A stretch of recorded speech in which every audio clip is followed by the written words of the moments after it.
अस्सलाम वालेकुम नाज़रीन, आप देख रहे हैं अनोखा अंदाज में आपका होस्ट जमाल सिद्दीकी। उम्मीद करता हूँ आप खुश होकर होंगे। नाज़रीन कराम, दिन निकल चुका है, दूसरा दिन शुरू हो चुका है। हफ्ते के कारोबारी दिन के हवाले से आर्मी चीफ का डंडा ऐसा चला कि डॉलर अपनी औकात ही भूल गया और वो 300 की नफसियाती हदूद से नीचे आ गया। पहली बार ऐसा देखने में आ रहा है कि ओपन मार्केट में रेट कम है और इंटर बैंक में ज़्यादा हो रहा है। ये कहानी क्या है, इसका खुलासा क्या है? क्या वाकई आर्मी चीफ के कहने के ऊपर ये काम हुआ है और क्या पेट्रोल के प्राइसेस कम होंगे या फिर सिर्फ ज़बानी कलामी ये कहानी की गई है और ये सिर्फ और सिर्फ खुश करने के लिए या डर दिखाने के लिए जो ये काम किया गया है? और अब से कुछ दिनों बाद जो है ना, दोबारा डॉलर 450 की नफसियाती हदूद के ऊपर जाएगा और एक बार फिर महंगाई का सैलाब आएगा, क्योंकि इस वक्त आर्मी चीफ ने बाकायदा तौर पर बड़े अहम फैसले किए हैं और उन अहम फैसलों में माफियाज के ऊपर जो है ना सबसे बड़ा ऑपरेशन करने जा रही है और कर भी रही है।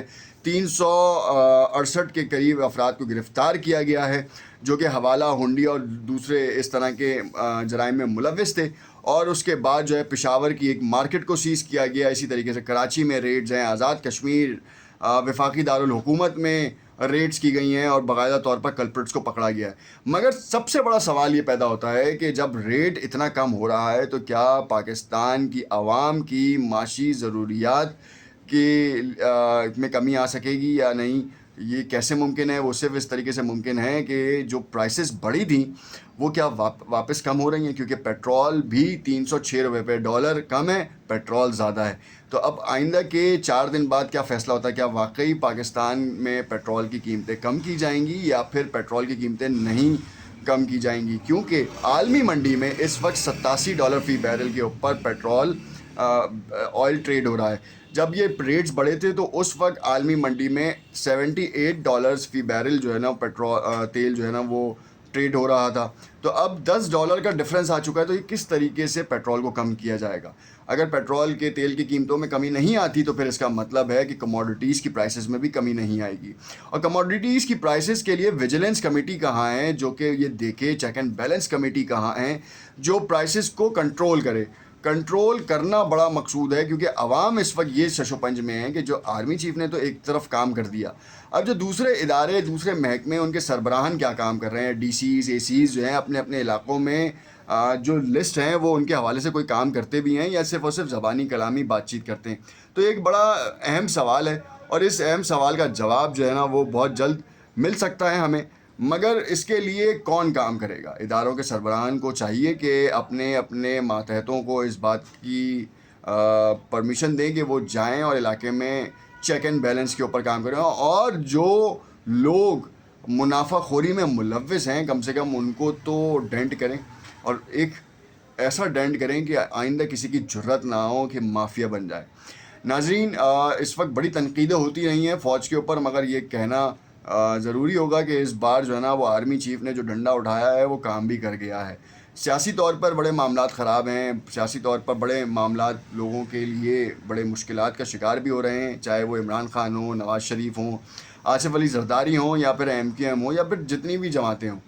मगर अभी इस वक्त मुल्क की मईशत बड़ी अहम है। क्या वाकई मुल्क की मईशत में अहम किरदार जो अदा किया गया है सिपहसालार वक्त की जानिब से, वो सियासी मामलात में भी क्या इसी तरीके की जो है सूझबूझ और समझ-बूझ का जो है वो कारनामा किया जाएगा या फिर जो है वो जिस तरह चल रहा है वैसे ही तूल दिया जाएगा? खैर, मामला कुछ इस तरीके से है कि ये डॉलर की कहानी थी। डॉलर के साथ साथ अब जो है वो सोना भी जो है नीचे आता रहा है। वो आलमी मंडी की कहानी है, क्योंकि आलमी मंडी में इस वक्त $1947 फ़ी औंस है और उसी के ऊपर ट्रेड हो रहा है। दूसरी जानिब अगर हम देखें, जो ख़बरें आ रही हैं वो आरिफ अलवी साहब की जानिब से आ रही हैं और आम इंतखाबात का ऐलान इलेक्शन कमीशन करेगा, मुर्तज़ा सोलंकी साहब फरमाते हैं।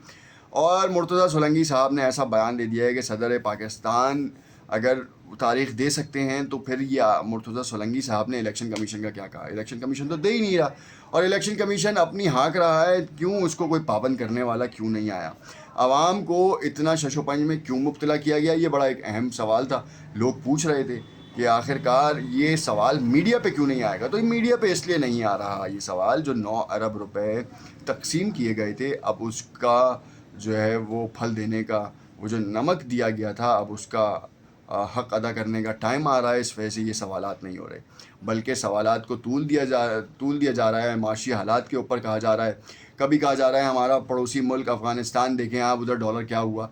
تو آپ کی اطلاع کے لیے عرض ہے کہ جو ڈالر کا وہاں کا ریٹ ہے، جس دن پاکستان کے سپہ سالار نے ڈنڈا اٹھایا تو اس وقت وہاں پہ $1 کے عوض جو ہیں وہ 72 افغانی کرنسی مل رہی تھی، اور آج کی تاریخ میں جب تک یہ آپ ویڈیو دیکھ رہے ہیں اس وقت 88 افغانی روپیز کا $1 مل رہا ہے. تو یعنی کہ آپ دیکھیں کتنا بڑا ڈنٹ پڑا ہے ان کی اکانومی کو، صرف اور صرف یہ مافیا کو روکنے کی وجہ سے.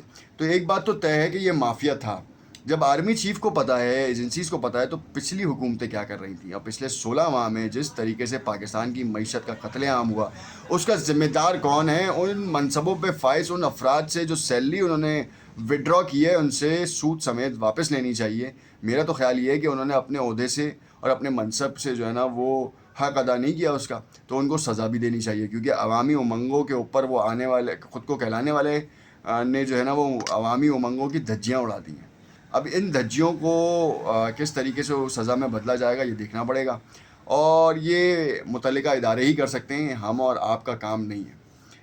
اب متعلقہ اداروں کے اوپر یہ کہانی آتی ہے، مگر عارف علوی صاحب الیکشن کمیشن کا اعلان کر دیں تو بہت ساری چیزیں آسان ہو جائیں گی. الیکشن کمیشن کو یہ تاریخ کا اعلان کرتے ہیں، بیسکلی تاریخ کا اعلان ہو جائے گا تو یہ سارے ادارے جو ہے نا وہ اپنے آپسی مسائل بھول کر جو ہے نا وہ ان کاموں میں جٹ جائیں گے، جو کہ ان کا آئینی کردار ہے، اور اس کو پورا کرنے کے لیے ہر ممکن اقدام کریں گے.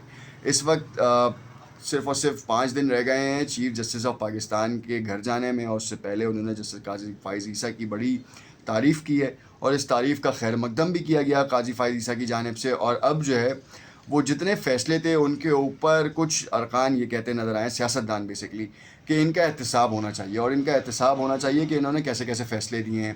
اب یہ فیصلے تو بہت سارے ہیں، چاہے آپ جو ہیں وہ اگر کل عدم کی قرار دی گئی ججمنٹ کے اوپر بات چیت کریں، یا پھر آپ جو ہے نا وہ رجیم چینج کے ذمے میں آئی ہوئی حکومت کی بات کریں، یہ تمام چیزیں جو ہیں ان کے پارٹ میں جاتی ہیں. اگر احتساب ہوگا تو سارے کیسز کا ہوگا، اور انہوں نے ریکارڈ مدت میں کیسز کو سالو بھی کیا ہے. یہ تو عدالت کا ایک بڑا احسن کام تھا، مگر ابھی بھی انہوں نے کہا کہ بہت سارے پینڈنگ کیسز ہیں، اور ان پینڈنگ کیسز کو ختم کرنا چاہتے تھے، مگر ٹینیور اتنی اجازت نہیں دے رہا. مگر آنے والا وقت اور آنے والے جج صاحبان جو ہیں اس کے اوپر بڑے ضرور نظر ثانی کریں گے اور اس کے اوپر کام کریں گے. دوسری جاتے جاتے آپ کو ایک اہم خبر دوں کہ بلدیہ فیکٹری جلانے کا فیصلہ ایم قیادت کی منظوری کے بغیر ممکن نہیں. 2 لوگوں کو پھانسی کی سزائیں ہوئی ہیں، اور یہ وہ سانحہ تھا جس نے 10 سال بعد، تقریباً 10 سال بعد جو ہے وہ فیصلہ سنایا ہے. انصاف میں دیر بہت ہوتی ہے، جس کی وجہ سے لوگ جو ہے نا وہ مایوس ہو جاتے ہیں.